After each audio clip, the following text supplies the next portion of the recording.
Nobody gets to have any pizza is the name of this video, and you'll see why after I say more words with my mouth. What I wanted to talk about is it seems like when you first get interested in raw food, one of the possible chains of thoughts you can have is, oh, I'll never get to eat X again, where X equals a food. That's math.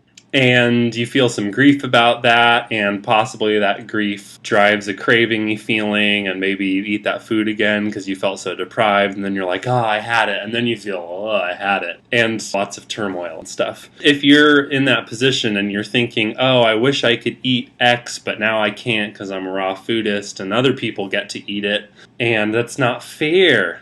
Hence the title, Nobody Gets to Eat Pizza. What I mean is, when you fantasize about eating pizza, or fill in the blank if you don't like pizza, when you fantasize about eating pizza, you imagine it tasting and it feels in your mouth and it's warm and you get to eat it and you swallow it and everything's happy and nice in your fantasy. But that's not what eating pizza is like. To eat a pizza, you eat it and it tastes really stimulating, and then you swallow it and you start to feel a little bit like, oh, and the more pizza you eat and the longer you eat it, the worse you feel, and then you feel disgusting, and over the long term it makes you gain weight, it increases your risk of coming down with a serious disease, and generally decreases your health. So that's what it's like to eat pizza. Now that you choose not to engage in that whole process, you're doing it for a reason, and my point is that you never get to have your fantasy of a magical pizza that digests and gives you the nutrition of a piece of fruit. It just doesn't ever happen unless your idea of the raw pizza with a banana slice with date on it. Good. Your fantasy version of the foods you miss doesn't exist, and that's why nobody gets to eat pizza. Because our fantasy of what these foods are like doesn't exist. And the big companies that create these foods, the huge lobbies for animal agriculture, the huge pharmaceutical industry, the fast food industry, they all want you to believe in this fantasy of these magical foods because it keeps you fat, sick, nearly dead, and too dumb to know the difference. You naturally come to realize over time that your fantasy version of your craved foods doesn't exist. And that's why you don't eat them anymore, because you're a rational person and you aren't arbitrarily saying, I'm not going to eat that anymore just because God told me to. Or whatever. You're taking a stand for your health. So nobody gets to have that fantasy version of the pizza. So you're just realizing that that fantasy is a fantasy, and you're acting on a more realistic notion of what foods are, what they do to your body, and what choices you want to make.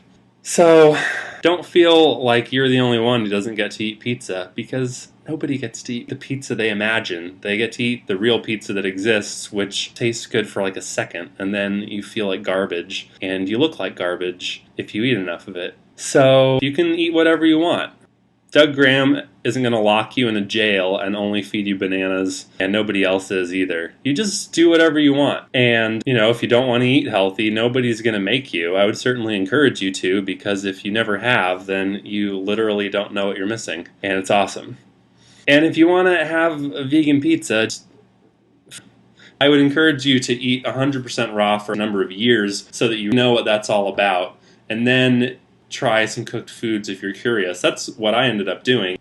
I've been into raw food since end of 2008, and I was completely 100% 80-10-10 raw a little over 3 years. And after that amount of time, I just felt a little curious. I wonder, now that my system is this cleaned out, my palate is this refined, what is my experience of these foods? So I tried some raw gourmet restaurants, I tried some very simple cooked foods, I tried some junkier cooked foods, like some vegan restaurants and stuff. And when you give yourself a few years, at least, to clean out, then you can discern and notice what are the effects of food by food, potatoes, yams, rice, wheat, whatever, and then you can make an intelligent decision. But you can't be vegan for a day and then eat pizza and be like, oh, I don't feel any different, pizza must be healthy. It's ridiculous. Like covering up a microscope lens with your finger and being like, oh, everything looks like a finger, what's the big deal? It's not an analogy. Whatever. You can feel grief about foods that you're not going to eat anymore, and it's all fine. You're allowed to feel whatever feelings you want, and those feelings will never dictate your actions unless you decide that they do.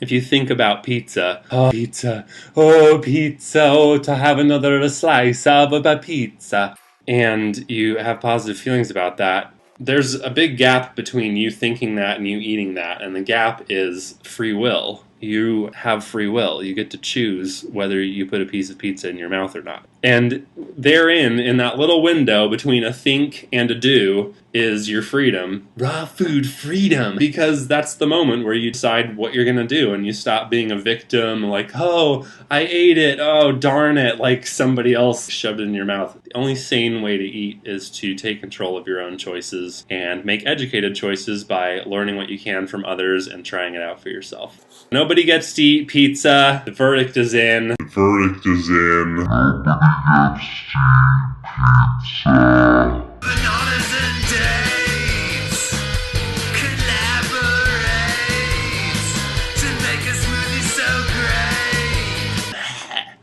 great. I'll stop talking.